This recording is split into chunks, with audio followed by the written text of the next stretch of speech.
How do? How we doing, Stevie boy? Let's walk this way, laddo.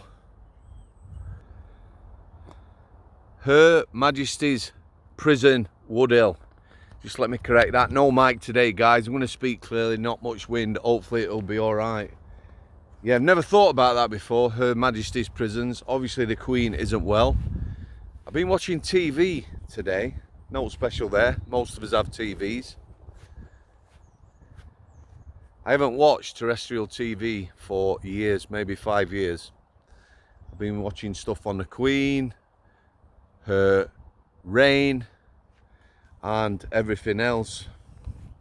Woodhill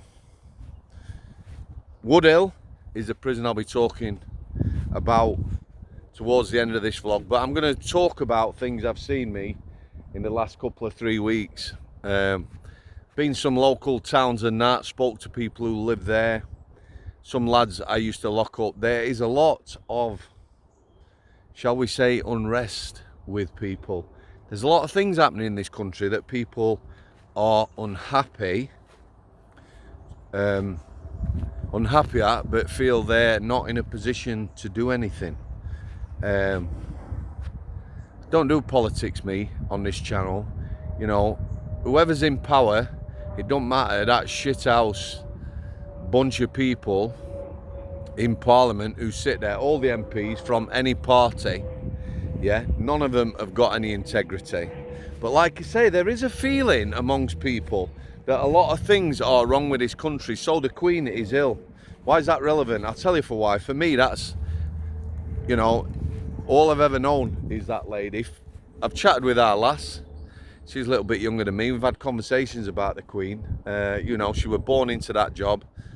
You can say what you like. It's not a job that I'd have wanted. She's, you know, probably attended more functions than Soft Mick.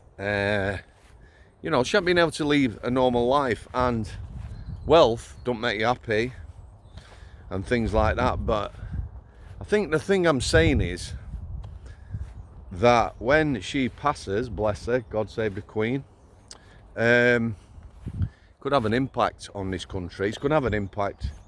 There is an operation in place. I think it's called something like Tower Bridge, London Bridge. There's a 10-day plan for the country. It might tip a few people over the edge, you know. Most of the squaddies I've come across in my life, ex-army, lads and lasses, all speak highly of the Queen and the monarchy. That's probably part of the job. However, you look at the criminal justice system right now, there is a lot of, well, there's a lot of things that are wrong with it. People are walking out of magistrates' court after serious assaults, smiling, laughing with no charges. There is an element in society, I'm sure you all know what I'm talking about, who aren't facing prosecution for the most heinous crimes. They're not even being challenged.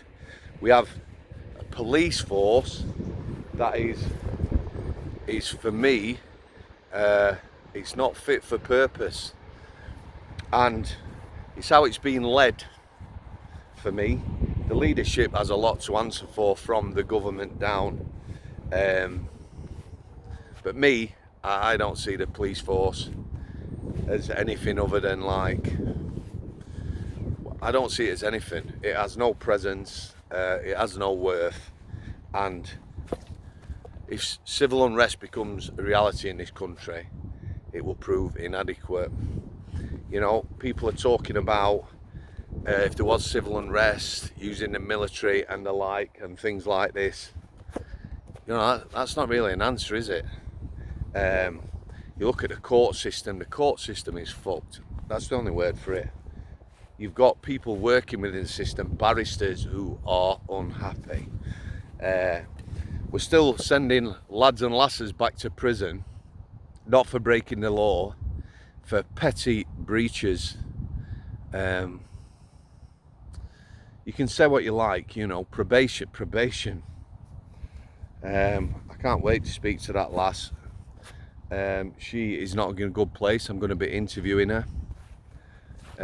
She might have second thoughts, I don't know, but she's a lass who is passionate and done the job as a probation officer for a long time and knows its faults inside out. Like I say, we're sending people back to prison for fuck all. There's people in society who are bulletproof, you know, wandering the streets, causing mayhem. They're not being challenged by police. Prisons, they really are fucked, I will tell you right now. In fact, let's talk about HMP Woodhill. Right, it's a prison in the high security estate. Lads and lasses I've known years ago have been going to Woodhill on detached duty. Detached duty means you go, if it's a decent distance, you go down there, you get expenses, you get put up in some hotel or lodgings, and you'll do long shifts, maybe 10 off, come home for 4 and back down there again. Woodhill in Milton Keynes has struggled for staff for a long time. It's got a very complex prison population. Several units down there, I don't know how many, I've never been down there, but close supervision units of that sort. Solitary, like segregation. Units where you need experienced people, and people know what they're dealing with. There's some dangerous people work or live on them units. So Woodhill, yeah, he's struggling for staff, as is every other prison in the prison system. But it's got that bad down there, you know, these inexperienced staff, and why would they be able to deal with? You've got to understand, going into that job, yeah, you going in there, it is like taking civilians, well, maybe not the same, but I'm going to give you a comparison, just picking 100 civilians, yeah, giving them a rifle and putting them in a war zone. They're so far out for their depth, no experience, it's not good. That's what prisons are like now. So much inexperience. Woodhill, they have a very challenging population, like I say, and the staff can't deal with it. So much so that people who work on these units, probably the best staff, when I say best staff, you know, people with experience, they're being taken off them units to help deal with normal residential units. But it's got that bad that the prison service are considering moving prisoners out. So just let that sink in. HMP Woodhill moving prisoners out of the prison because the staff can't deal with them. Yeah, everywhere's on its arse. Everywhere's got no staff. Loads of prisons in special measures. Prisons that are understaffed being asked to provide staff for other prisons. Prisons that are understaffed having new residential units added on or built near to them when they can't man or staff the residential units you've got.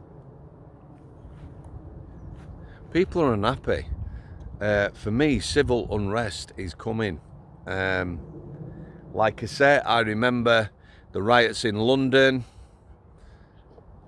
not so long ago. I remember in Manchester, you know, being in the town centre, coming home from work, it was mob rule. And the police were powerless. Swinton police station was a new police station. Yeah, about 100 youths or more descended on it, and the police were powerless. I remember going to Salford Precinct, yeah, which there's tower blocks, there's a shopping centre, there's a medical centre. The day after the riots in Manchester, I took my daughter to that medical centre. The place was trashed. Shops were empty, nothing left, damage everywhere, glass everywhere. Police couldn't deal with it. So the Queen, yeah, God bless her. For me, could be the tipping point. Criminal justice system, there's no part of it that's functioning or working. I'm just going to leave it there, guys. I might have waffled on a bit. I know what I mean. I think you get the point. Like I said, there is areas, depending where you live, where there is a lot of unrest. People are seeing injustices. There is a part of society that is getting treated different and are almost protected from the law, and people don't like it. But like people are saying to me, must be a dozen people in the last couple of 3 weeks, you know, there's going to be an uprising. I'm sick of this, and people are looking for leadership, not in a good way. If it does start, I'm sure more people than last time will be taken to the streets. Police definitely not equipped. I remember the riots in London, seeing them on TV, and someone who I knew lived on Oxford Street, posh part of London. So one end of Oxford Street is on fire and getting looted, and the other end is a sizable amount of police in full riot gear. So this person who lived in the middle had to walk down to speak to the police and said, why aren't you moving down there to deal with that? This is our place. This is where we take our stand, we've been told. So this guy says to him, so if they start breaking in people's homes here and looting and, you know, committing acts of violence on people, you're not going to intervene? No. We've had our orders. This is where we go. A lot going on. Adding energy bills. I've realised the consequence now. I'm sure a lot of us, you know, have been hearing this going on and not actually thought hard and fast about it. But, you know, I have a very good friend who has a business. He employs near on 60 people. That business has been through hard times, troubled times. And like he says, he never thought he'd lose the business to something like energy bills. He's fighting for that. 60 people rely on him. I don't know. I'm going to leave it there. Parting shot as always. Good lad. Found another ball. What a star. It's a beautiful day today, guys. Thanks for coming. Hull City.